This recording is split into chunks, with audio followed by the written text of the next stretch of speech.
राधे राधे दोस्तों, जय श्री कृष्णा। आज हम कार्तिक माह अध्याय 17 की कथा के बारे में सुनेंगे और साथ में ही भाई दूज की कथा के बारे में भी सुनेंगे और यह भी सुनेंगे कि भाई दूज किस लिए मनाया जाता है। तो आइए शुरू करते हैं कार्तिक अध्याय के 17 आध्यात्मिक कथा की। भक्ति से भरे भाव, हे हरि मेरे मन उपजाओ। 17वां अध्याय कार्तिक कृपा दृष्टि कर जाओ। उस समय शिव जी के गण प्रबल थे और उन्होंने जलंधर के शुंभ, निशुंभ और महासुर कालनेमी आदि को पराजित कर दिया। यह देखकर सागर पुत्र जलंधर एक विशाल रथ पर चढ़कर, जिस पर लंबी पताका लगी हुई थी, युद्ध भूमि में आया। इधर जय और शील नामक शंकर जी के गण भी युद्ध में तत्पर होकर गरजने लगे।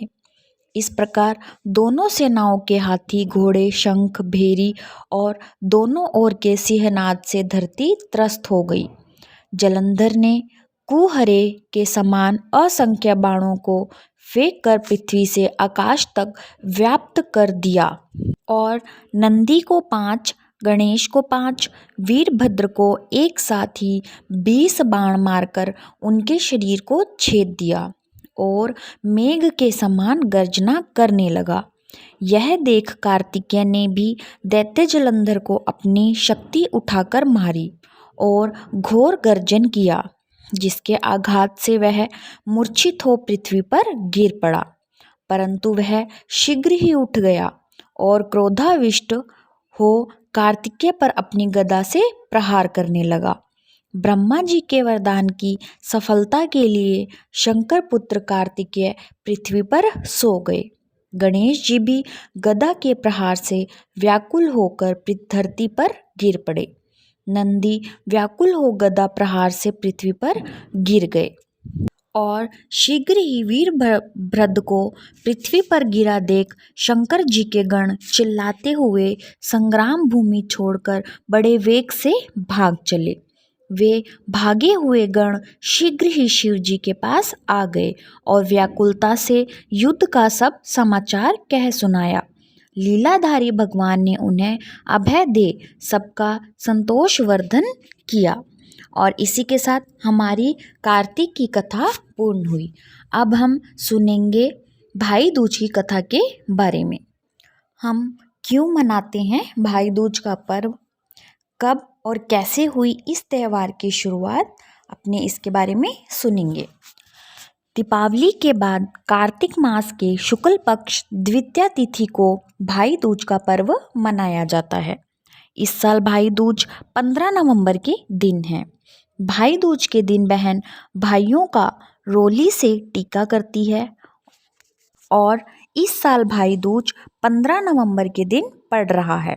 इस दिन सभी बहनें अपने भाइयों की लंबी उम्र के लिए कामना करती हैं और साथ ही व्रत भी करती हैं। जिस तरह रक्षाबंधन पर बहनें भाई की कलाई पर धागा बांधती हैं, उसी तरह भाई दूज के दिन भी बहनें भाइयों का रोली से टीका करती हैं और मोली बांधती हैं। इसके बाद भाई को मिठाई खिलाकर उन्हें नारियल देती हैं। भाई दूज पर भाई को तिलक करने के बाद भोजन कराने की धार्मिक मान्यता है। जो बहन पूरी श्रद्धा और आदर के साथ तिलक और भोजन कराती हैं और जो भाई अपनी बहन का आतिथ्य स्वीकार करता है, उनकी सारी इच्छाएं पूरी होती है। इसके साथ ही यमराज का भी भय नहीं रहता है। धार्मिक मान्यता है कि यदि कोई भाई बहन के घर जाकर भोजन करता है तो वह अकाल मृत्यु से बच सकता है। जो भी भाई बहन का यह पर्व पूरे विधि विधान से मनाते हैं तो उनकी किसी दुर्घटना में मृत्यु होने की संभावना बहुत कम हो जाती है। भाई दूज मनाने से बहनों भाइयों को सुख, समृद्धि, संपत्ति और धन की प्राप्ति होती है। और अब हम सुनेंगे भाई दूज की पौराणिक कथा के बारे में। भगवान सूर्य और उनकी पत्नी संज्ञा की 2 संतानें थी, जिसमें बेटा यमराज और बेटी यमुना थी। यम पापियों को दंड देते थे, यमुना मन की निर्मल थी और उन्हें लोगों को परेशानी में देखकर दुख होता था, इसीलिए वे गोलोक में रहती थी। एक दिन जब बहन यमुना ने भाई यमराज को गोलोक में भोजन के लिए बुलाया, तो बहन के घर जाने से पहले यम ने नरक के निवासियों को मुक्त कर दिया था। और वहीं दूसरी कथा, भगवान कृष्ण राक्षस नरकासुर का हराने के बाद अपनी बहन सुभद्रा से मिलने गए थे। तभी से इस दिन को भाई दूज के रूप में मनाया जाता है। मान्यता है कि सुभद्रा की तरह भाई के माथे पर तिलक लगाकर सत्कार करने से भाई बहन के बीच प्रेम बढ़ता है। इस दिन यमराज अपनी बहन यमुना जी से मिलने के लिए उनके घर गए थे, जहां यमुना जी ने उन्हें प्रेम पूर्वक भोजन कराया था। इसके बाद उन्होंने अपनी बहन को वचन देते हुए कहा था कि इसी तिथि पर वो हर साल अपनी बहन के घर भोजन करने आएंगे, और जो बहन अपने भाइयों का तिलक कर उसे भोजन कराएगी, उससे भाइयों को दीर्घायु प्राप्त होगी। उसी दिन से भाई दूज मनाने की परंपरा की शुरुआत हुई। भाई दूज पर बहनें भाइयों को क्यों देती है गाली? इस दिन बहनें बेरी की पूजा करती हैं, साथ ही भाइयों के शरीर पर तेल मलकर उन्हें पवित्र नदी में स्नान कराती हैं। इसके अलावा इस दिन गोधन कूटने की भी परंपरा है। इस त्यौहार पर गोबर की मानव मूर्ति बनाकर बहनें उसकी छाती पर ईंट रखकर मुसलों से कूटती है, भाइयों को गाली देती है और उनके अमंगल की बात कहती है।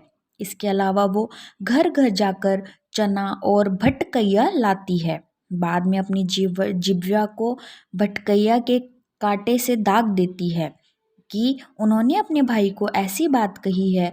ऐसा करने के पीछे भी एक मान्यता है, जिसके अनुसार यमराज का सोचना था कि वो मौत लाते हैं, इसीलिए उन्हें कोई आमंत्रित नहीं करता, और यमुना के बुलाने पर भी अपनी व्यस्तता के कारण वे उनके घर नहीं गए। इससे रुष्ट होकर यमुना जी ने उन्हें गाली दी थी और भला बुरा कहा था।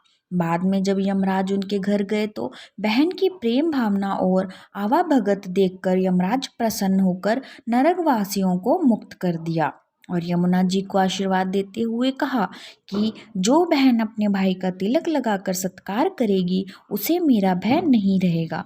तभी से भाई दूज को मनाने की परंपरा शुरू हो गई। और इसी के साथ हमारी ये कथा पूर्ण हुई। और हमारी ये कथा आप लोगों को कैसी लगी, आप लोग कमेंट करके ज़रूर बताएं, और हमारे चैनल को लाइक करें, शेयर करें और सब्सक्राइब करें। राधे राधे, जय श्री कृष्णा। आप लोगों को गोवर्धन पूजा और भाई दूज की हार्दिक शुभकामनाएं। राधे राधे, जय श्री कृष्णा।